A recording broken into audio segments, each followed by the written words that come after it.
자, 여러분들과 함께 마태복음 13장 24절부터 58절까지의 말씀을 나눠보겠습니다.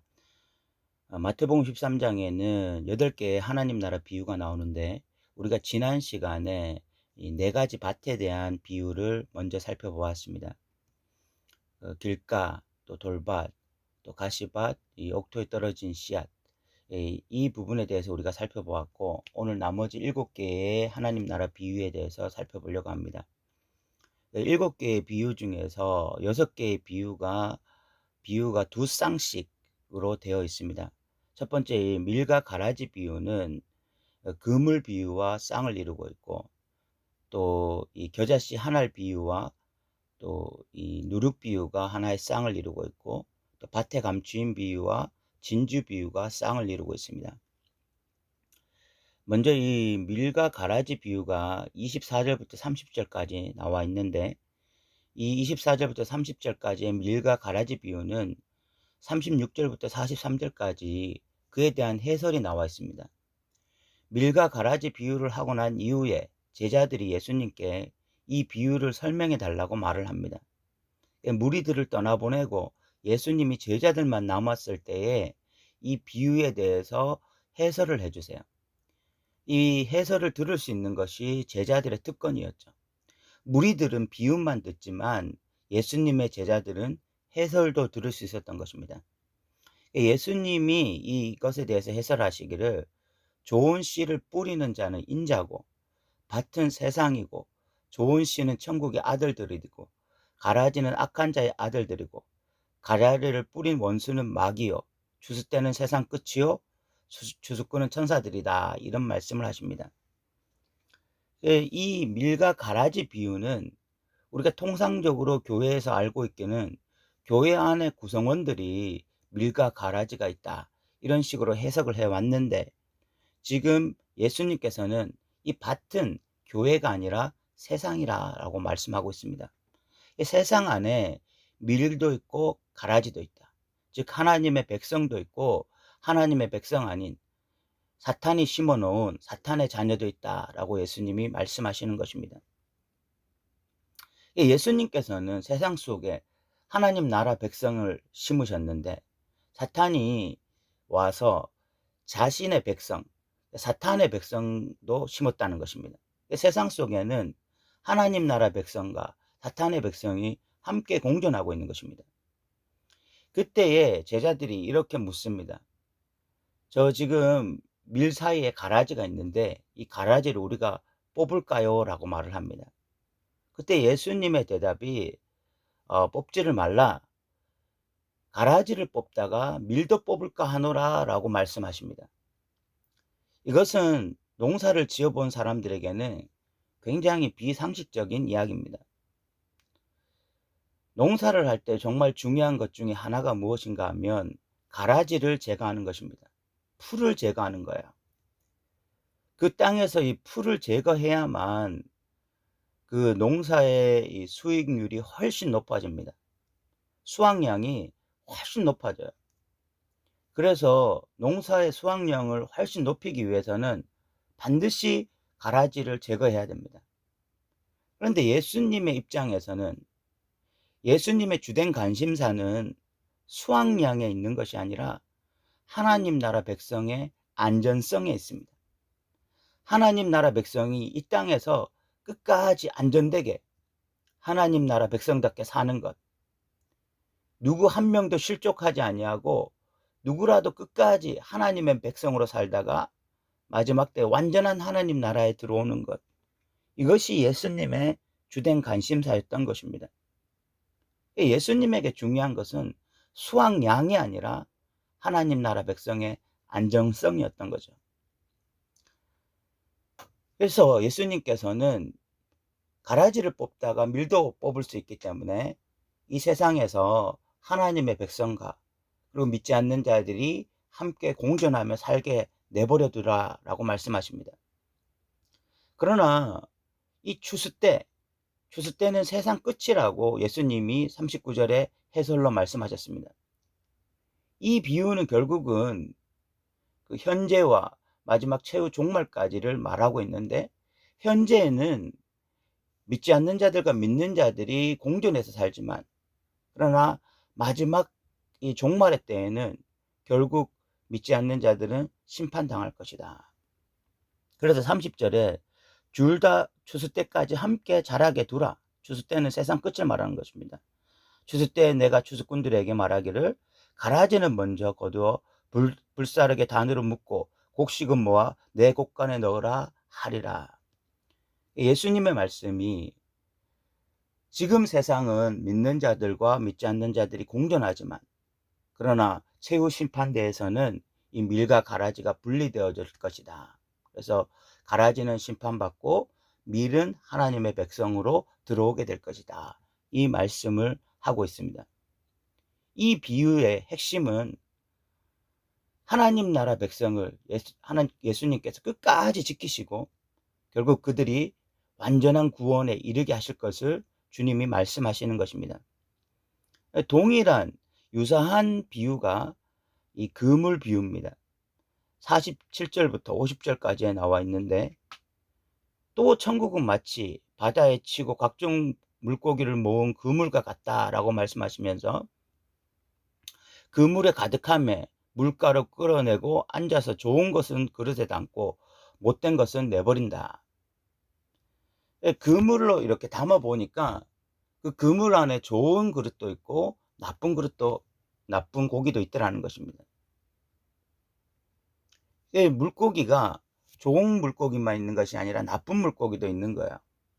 이것은 이 바다 안에 좋은 물고기와 나쁜 물고기가 공존하지만, 그러나 최후 심판 때 예수님이 그물로 모든 사람을 모아서 그것을 구분하는 날에는 좋은 물고기와 나쁜 물고기가 완전히 구분되어지고 나쁜 물고기는 버려질 것이다. 그래서 49절에 이것은 세상 끝에 대한 이야기다. 세상 끝에도 이러하니라. 그러니까 이 밀과 가라지 비유, 그리고 이 그물 비유는 세상 끝날에 대한 이야기입니다. 세상 끝날에 밀과 가라지가 구분되어지고 좋은 물고기와 나쁜 물고기가 철저하게 구분되어질 것입니다. 그러나 그 전까지는 세상 속에서 밀과 가라지가 함께 공존하고 또 바닷속에 좋은 물고기와 나쁜 물고기가 함께 공존하고 있을 것이다. 이야기를 하는 것입니다. 두 번째 유사성이 있는 비유가 바로 이 가라지 비유와 또 이 누룩 비유입니다. 31절 32절에 가라지 비유가 나오는데, 천국은 마치, 하나님 나라는 마치 사람이 자기 밭에 갖다 심은 겨자씨 하나를 같다. 겨자씨라는 것은 눈에 보이지 않을 만큼 작은 씨입니다. 32절에 이는 모든 씨보다 작은 것이로되 자란 후에는 풀보다 커서 나무가 되매 공중의 새들이 와서 그 가지에 깃들이니라. 이 겨자씨라고 하는 이 눈에 보이지 않는 작은 씨가 나무가 된다고 말을 합니다. 이것은 실질적으로는 그 예수님의 가장법입니다. 겨자씨는 풀 정도로밖에 자라지 않습니다. 실질적으로 나무가 되지 않아요. 그런데도 예수님께서 이 말씀을 하신 이유, 이런 가장법을 사용하신 이유는 하나님 나라는 어떤 자연 현상도 뛰어넘는, 자연적으로 말을 하면 겨자씨는 풀 정도밖에 자라지 않는데 이 하나님 나라의 성장이라고 하는 것은 나무가 된다. 겨자씨가 나무가 되는 비정상적인 성장이 일어난다는 것입니다. 그래서 공중의 새들이 와서 그 나무에 깃들인다. 나무라는 것은요, 구약의 거대한 제국들을 상징했습니다. 그 거대한 제국, 하나님의 나라가 지금은 눈에 보이지 않지만 언젠가 거대한 제국으로 성장하고 새들이 와서 거기에 깃들인다고 하는 것은 다른 나라들이 그 나라의 어떤 그 속국이 되어서 그 나라의 것들을 누리는 것을 의미하는 것입니다. 다른 공중의 새들이 와서 깃들인다는 것은 이제 하나님 나라가 엄청나게 확장되어져서 다른 나라들이 그 하나님 나라에 들어오게 되어지고, 그래서 그 안에서 참된 안식을 누리게 된다, 이야기를 하고 있는 것입니다. 이 비유의 특징은 바로 하나님 나라의 상상할 수 없을 만큼의 성장입니다. 우리가 지금 현실적으로 눈에 봐서는 하나님 나라가 잘 성장되지 않고 있는 것처럼 보입니다. 겨자씨가 나무가 되고 있는 것처럼 보이지 않아요.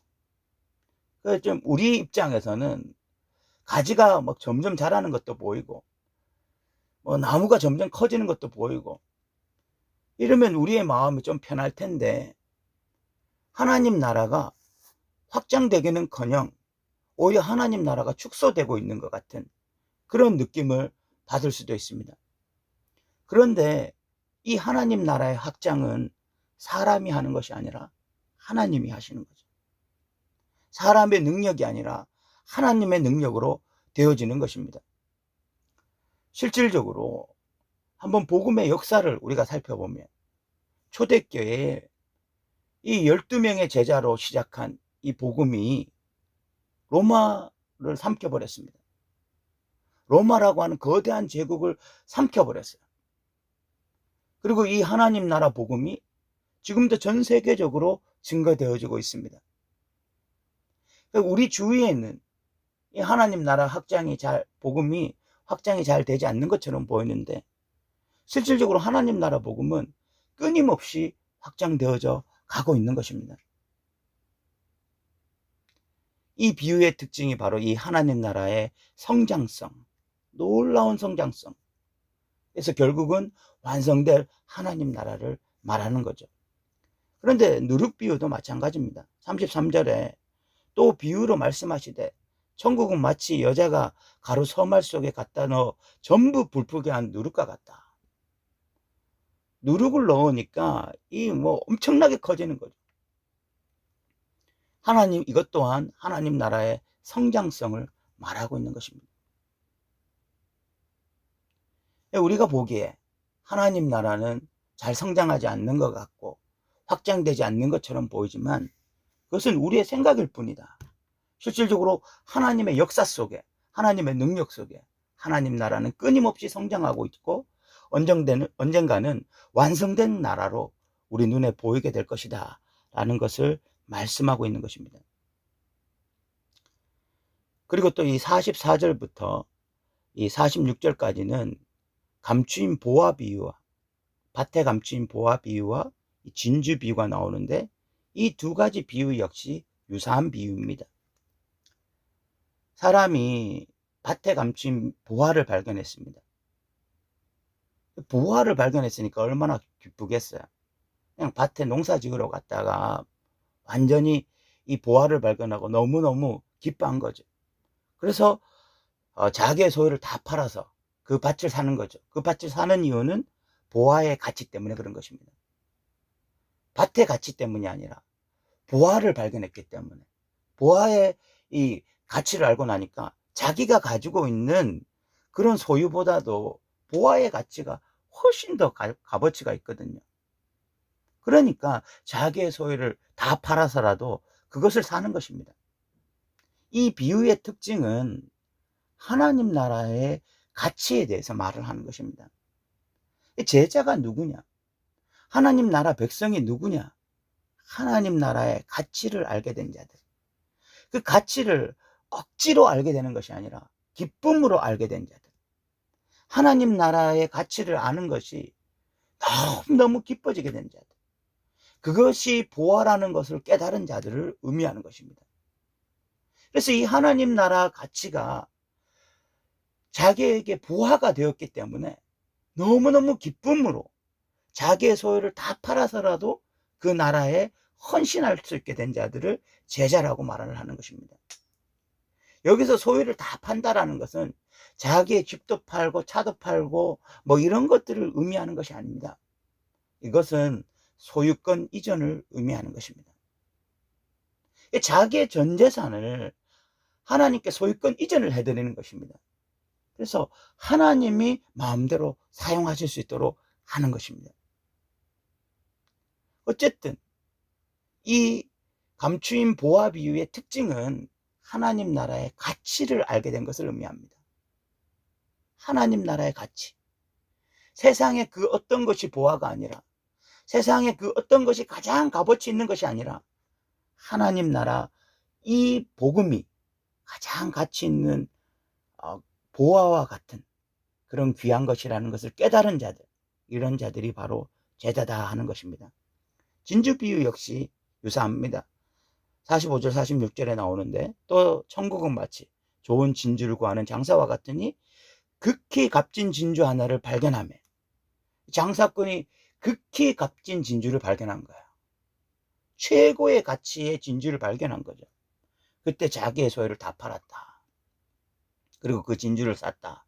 이 이야기 역시 하나님 나라의 가치에 대해서 온전히 깨달은 자들을 말하고 있는 거죠. 이렇게 이 7가지의 비유까지 제가 말씀드렸고, 마지막 결론 비유가 51절과 52절입니다. 예수님께서 이 모든 것을 깨달았느냐 하시니 대답하되 그러하오이다. 제자들에게 이 비유를 말씀하시고 난 다음에 무리들에게는 하지 않았던 질문을 제자들에게 하십니다. 이 비유를 깨달았느냐라는 질문입니다. 무리들은 깨닫지 못합니다. 우리가 지난 시간에 살펴보았지만 하나님 나라는 은닉성을 가지고 있어서, 그래서 듣기는 들어도 보지 못하고, 또 보기는 보아도 보지 못하는, 깨닫지 못하는 그런 하나님 나라의 은닉성을 가지고 있는 것이 하나님 나라 복음인데, 그러나 제자들은 듣고 깨달아야 되죠. 그래서 예수님께서 이 모든 것을 깨달았느냐 질문하니까 제자들이 예, 그렇습니다. 제자들은 깨닫는 거죠. 있는 자는 더 풍성하게 되고 없는 자는 그 있는 것까지 빼앗기게 될 것입니다. 하나님 나라 비유는 이렇게 양날의 검입니다.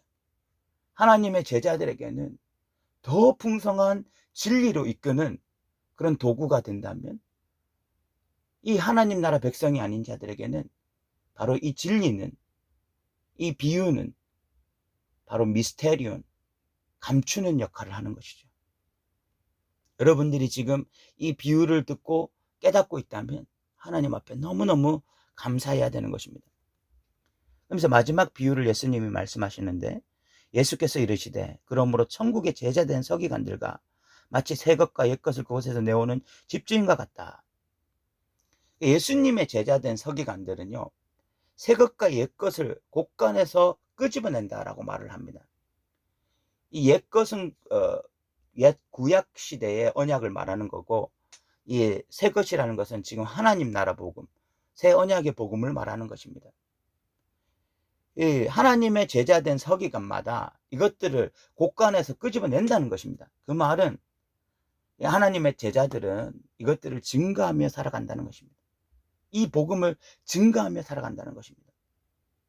이 비유는 첫 번째 비유, 이 4가지 밭, 특별히 이 옥토 비유와 연관이 있습니다. 옥토는 결국 하나님 나라 복음을 들었을 때에 30배, 60배, 100배의 결실을 맺습니다. 그리고 이 마지막 비유, 하나님의 제자된 서기관은 그 열매 맺는 방법으로 나가서 복음을 전하는 것입니다. 첫 번째 비유와 마지막 비유가 대칭을 이루고 있습니다. 그리고 두 번째 비유와 이 6번째 비유가 대칭을 이뤄요. 밀과 가라지 비유가 바로 이 그물 비유와 대칭을 이루는 거죠. 그리고 또 이 세 번째 비유와 4번째 비유가 대칭을 이루고 있습니다. 동일하죠. 유사한 비유입니다. 겨자씨 비유와 또 이 누룩 비유죠. 그리고 5번째 비유와 6번째 비유가 또 유사한 비유입니다. 밭에 감추인 보화 비유와 진주 비유죠.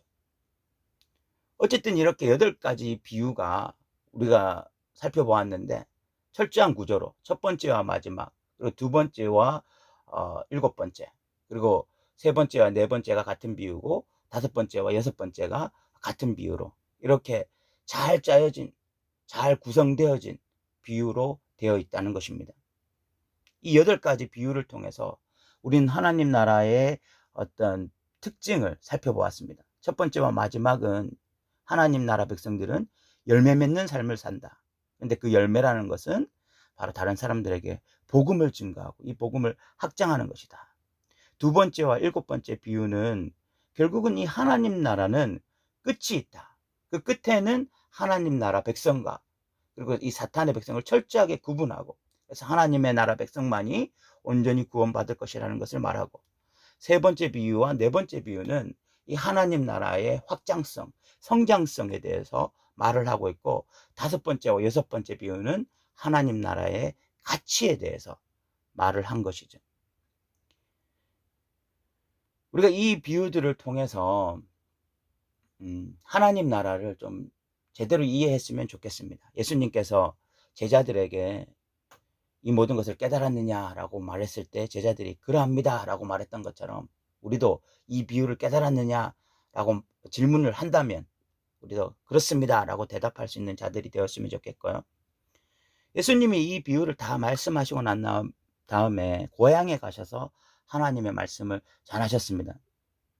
고향에 가서 하나님의 말씀을 전하셨을 때에 사람들이 그 예수님의 가르침이나 능력 때문에 분명히 놀랍니다. 놀라면서도 이들이 예수님을 거부해요. 그 이유는 55절에 보면 이는 그 목수의 아들이 아니냐. 예수님에 대한 선입견을 고향 사람들은 가지고 있었던 거죠. 그 아버지 요셉의 집에서 목수의 일을 같이 하고 있었던 그 예수님을 보았고, 예수님의 성장 배경을 다 알고 있고, 이런 것 때문에, 예수님의 선입견 때문에 끊임없이 예수님을 거부하는 것이 고향 사람들이었습니다. 그렇게 해서 예수님을 배척하니까 예수님께서 선지자가 자기 고향에서는 대접을 제대로 받지 못한다 하시면서 그들의 믿지 않음으로 말미암아 더 이상 거기에서 능력을 행하지 않으십니다. 그러니까 예수님의 이 고향인 나사렛 사람들은 예수님에 대한 선입견 때문에 결국은 예수님을 구주로 받아들이지 못하는 어리석은 자리에 있었던 것입니다. 오늘 우리가 마태복음 13장을 살펴보았습니다. 8가지의 비유를 다 살펴보았는데, 마태복음 13장은 의도적으로 하나님 나라 비유를 8개로 묶어 놓았고, 그것을 통해서 우리에게 하나님 나라에 대해서 풍성하게 설명을 해 주었습니다. 우리는 마땅히 이 하나님 나라 비유를 깨달아서 이 말씀에 온전하게 반응하는 믿음의 사람이 되어야 할 것입니다. 오늘도 들어주셔서 감사합니다.